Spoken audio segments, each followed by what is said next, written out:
एक ऐसा गांव जो गवर्नमेंट के डॉक्यूमेंट से लापता है, जहां सड़कें नहीं बनी है, बस गांव वालों को अपने गांव का रास्ता पता है, जहां बिजली आने से ज्यादा जाने की आदत हो। 2009 का वो साल याद कीजिए जब टीवी पर सांप बहू की शादी जैसे सीरियल अपने चरम पर थे। तब एक छोटे से स्टेशन पर कुछ लोग उतरते हैं और उन लोगों ने हमें बताया कि आम आदमी होना कोई मजबूरी नहीं, एक कला है। ये शो महज एक कॉमेडी नहीं था, यह हमारे गवर्नमेंट के सिस्टम पे एक करारा तमाचा था। शरद जोशी जी की कलम से लिखा गया ये एक साहकार आज लाखों लोगों के दिमाग पे छप चुका है। आज क्यों बड़े बड़े राइटर डायरेक्टर करोड़ों रुपए लगा के भी ऐसा शो नहीं बना पा रहे, वो शादी की वो मुकुंदी लाल जैसे मुस्कान नहीं दे पाते। अब तक तो आप लोग समझ गए होंगे आज हम बात करने वाले हैं लापतागंज शो के बारे में। जिस शो ने हम लोगों को बचपन में बहुत ही ज्यादा हंसाया और बहुत कुछ सिखाया भी। एक ऐसा जो आज तक दोबारा नहीं बन पाया। इस कहानी की शुरुआत कोई टीवी स्टूडियो में नहीं बल्कि उज्जैन की गड्डियों में हुई थी। शरद जोशी एक ऐसा नाम जिनके लिए सटायर बस एक मजाक नहीं था बल्कि एक सर्जरी थी। बिना शोर मचाए सिर्फ अपने एक कलम से कैसे सिस्टम की धज्जियां उड़ाई जाती हैं, ये चीजें बखूबी शरद जोशी जी को आती थी। उन्होंने हमें जीप पर सवार इलिया जैसी कहानियां दी जो सरकार के गलत कामों को बेनकाब करती थी, और लापतागंज की नींव भी इन्होंने वहीं से प्रेरित होकर लिखी। और जब 2009 में अश्विनी धीर जी ने इसको पर्दे को उतारा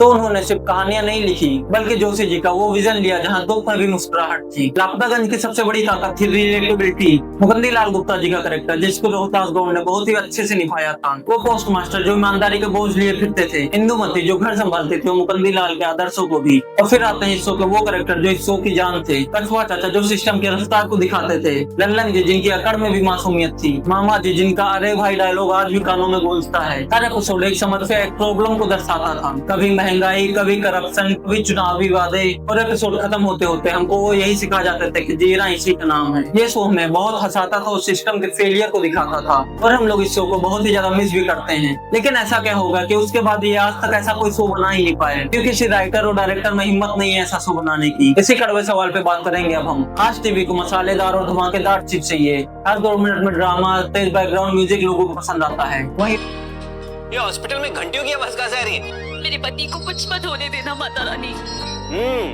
इसी हॉस्पिटल में खिड़की खुली रह गई होगी, तभी इतने पत्ते आ रहे हैं, हवा आ रही है ना। ये 3 बार क्यों उड़ रही? इसका पति इतना सीरियस है तो इतना धीरे क्यों भाग रही है?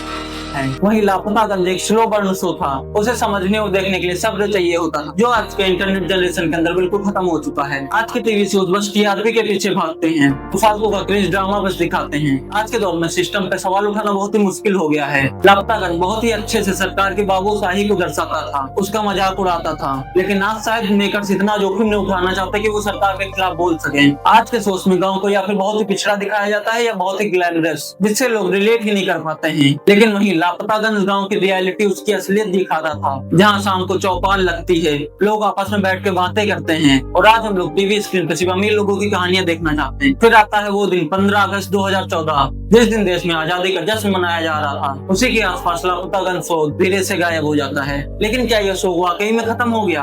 आज भी लोग यूट्यूब पे उसकी छोटे छोटे क्लिप देखते रहते हैं, उसको याद करते रहते हैं, और कमेंट में लोग कहते हैं काश ऐसा शो फिर से बने। लापतागंज ने हमें सिखाया कि खुश रहने के लिए सुविधा नहीं है, अपनों का साथ चाहिए होता है। उसने हमको सिखाया कि सिस्टम के खिलाफ लड़ना जरूरी है, लेकिन लड़ते लड़ते हमको अपनी इंसानियत भी बचा के रखनी है। तो आज लापतागंज शायद टीवी से लापता हो गया हो, लेकिन हमारे दिमाग में वो आज तक छपा हुआ है। क्या आपको लगता है ओटीटी के दौर में लापता सीजन 3 आना चाहिए, या फिर कुछ खूबसूरत यादों को उनको ऐसा ही रखना चाहिए? आप ये शो देखते थे या नहीं, ये कमेंट करके जरूर बताइएगा। तो वीडियो पसंद आई हो तो वीडियो को लाइक कर दीजिए, चैनल को सब्सक्राइब कर दीजिए। मिलते हैं अगली वीडियो में। जय श्री राम।